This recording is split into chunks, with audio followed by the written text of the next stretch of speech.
vida.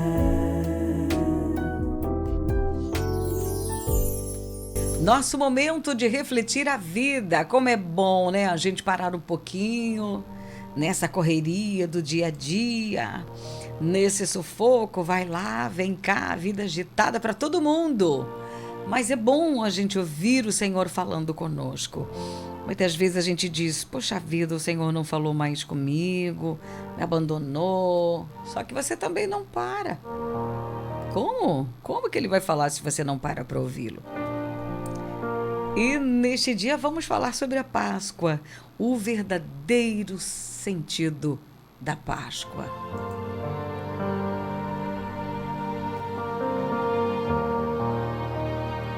Neste mês comemoramos a nossa libertação do pecado, através de um sacrifício feito na cruz do Calvário. Sim, eu estou falando da Páscoa, data em que comemoramos a ressurreição de Jesus e a sua vitória sobre a morte, sobre o pecado e o diabo. Por todo mundo, pessoas de todas as crenças, né, celebram do seu jeito esse tempo de renovo, que simboliza a passagem da morte para a vida. Mas será que você está comemorando de uma maneira certa, de uma maneira exata? Será que nós sabemos mesmo o verdadeiro sentido da Páscoa? A Páscoa não é e nem deve ser considerada só um momento de celebração, né? Com bacalhau no prato, com trocas de ovos de chocolate, cestinhas e tudo mais. Nós não somos, né? Não somos contra tradições, nada disso, não. O que eu estou dizendo é que devemos lembrar as pessoas sobre o verdadeiro sentido da Páscoa, falando da morte e ressurreição de Jesus e do que ele fez por mim e por você. A primeira Páscoa aconteceu há milhares de anos, quando o povo de Deus estava sendo escravizado no Egito. Deus teve misericórdia e decidiu libertá-los através de Moisés. Mas Faraó não queria deixá-los ir embora. Por isso, Deus enviou pragas para tentá-lo mudar de ideia. E como Faraó endureceu o coração, o Senhor então decidiu ferir todos os primogênitos do Egito como forma de castigo. Porém, para o seu povo, né, os israelitas, Deus deu uma ordem. Eles deveriam sacrificar um cordeiro para cada família e assim teriam a proteção. E eles tinham que passar o sangue deste cordeiro na porta de cada casa, para que quando o destruidor, no caso a morte, passasse, não entrasse naquela casa que tivesse sido marcada pelo sangue na porta. Daí vem o termo Páscoa, não é? Que significa pular além da marca, passar por cima ou poupar. E sendo assim, eles foram protegidos da condenação e da morte através do sangue do Cordeiro morto. E depois, da mesma forma, muitos anos depois, Deus enviou o seu Filho, o Cordeiro Santo, para ser morto na cruz, e o seu sangue aspergido sobre os nossos pecados nos traz salvação, nos traz proteção e livramento e vida. E a Bíblia diz que Deus sempre amou a humanidade, porém todos nós o obedecemos, mas pecamos também. Com isso, fomos condenados à morte eterna. E como não podemos apagar essa dívida, nós precisamos de um cordeiro puro, sem pecados, para nos livrar da condenação do inferno. E sabe quem é este cordeiro? Jesus. Jesus é esse cordeiro. Quando João Batista o viu se aproximando, ele disse: vejam, esse é o Cordeiro de Deus que tira o pecado do mundo. Jesus se fez homem morreu para nos salvar e ressuscitou. E todo aquele que crê no seu sacrifício, todo aquele que se arrepende, recebe o sangue dele que dá livre acesso ao Pai. Não precisamos mais, fazer sacrifícios nem penitências, porque tudo já está consumado. O preço já foi pago por nós na cruz do Calvário. Jesus é a verdadeira Páscoa e nada e ninguém pode substituí-lo. A Páscoa é um tempo, para lembrarmos do amor, para lembrarmos da misericórdia de Deus. É o momento de buscarmos uma mudança na maneira de pensar, na maneira de agir, na maneira de falar. E para isso precisamos abandonar o pecado. Deixar o pecado, a falta de fé e tudo que nos afasta do Senhor. Devemos crer nas promessas de Jesus.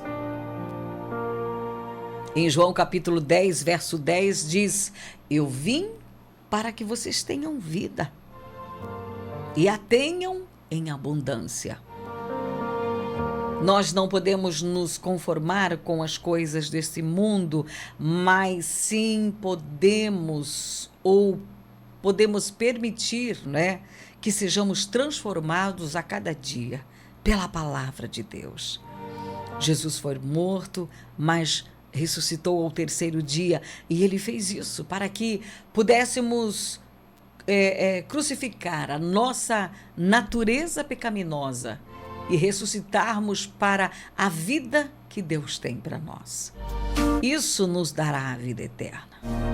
Quem semeia sua carne, de carne colherá destruição, mas quem semeia para o Espírito, do Espírito colherá a vida eterna. Está lá em Gálatas, capítulo 6 e verso 8. E para encerrar, quais áreas da sua vida precisam de ressurreição? É uma pergunta que eu deixo no ar para você.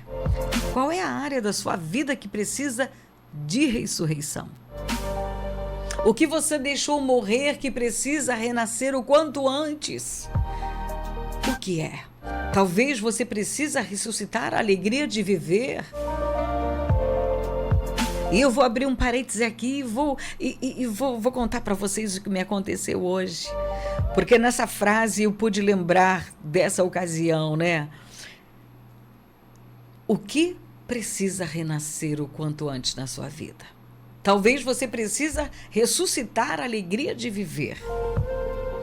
E eu abro um parêntese para dizer que hoje pela manhã, quando eu estava fazendo alguns exames de rotina, numa clínica aqui da minha cidade, entrou um senhor acompanhado com a nora, e ele já começou a dizer: bom dia para vocês, bom dia, tudo bem com vocês? Que Deus abençoe a vida de vocês, porque se eu morrer hoje, vocês já tenham meu bom dia, que Deus abençoe vocês, já estou desejando coisa boa. E aquele senhor chegou ali na clínica, todo mundo, de cabeça baixa, um conversando, o outro no celular, mas tudo muito quietinho. E quando aquele senhor chegou, confesso que eu tive que filmá-lo.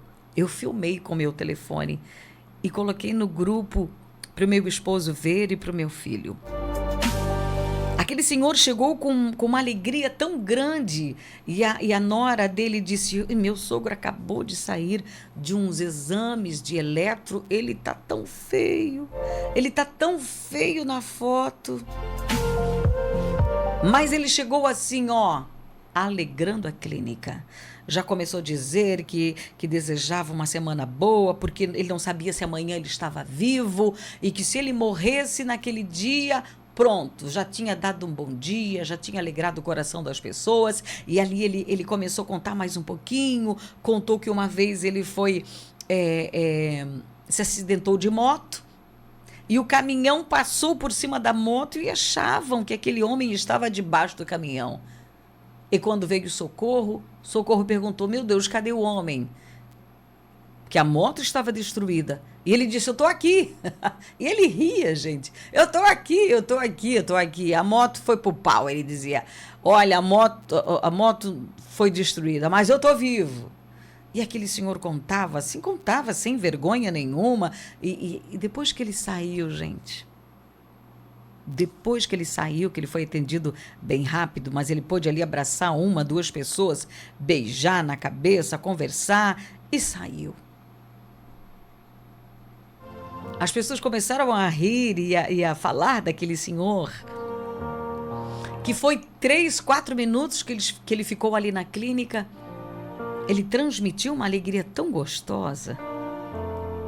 E eu disse ainda assim para a nora dele, ele é evangélico? E ela disse, sim, ele é evangélico. Ele serve a Deus há muitos anos. E eu pensei comigo, como faz a diferença a pessoa que serve a Deus. Como faz diferença a pessoa que tem Jesus no coração. O pouco tempo que aquele senhor ficou ali na clínica, ele falou alto, ele conversou com um, com outro, ele beijou uma senhora, beijou um senhor na cabeça, chegou ali do meu lado, conversou mais um pouquinho e já se foi. E quando ele se foi, a gente pôde perceber e conversar entre nós sobre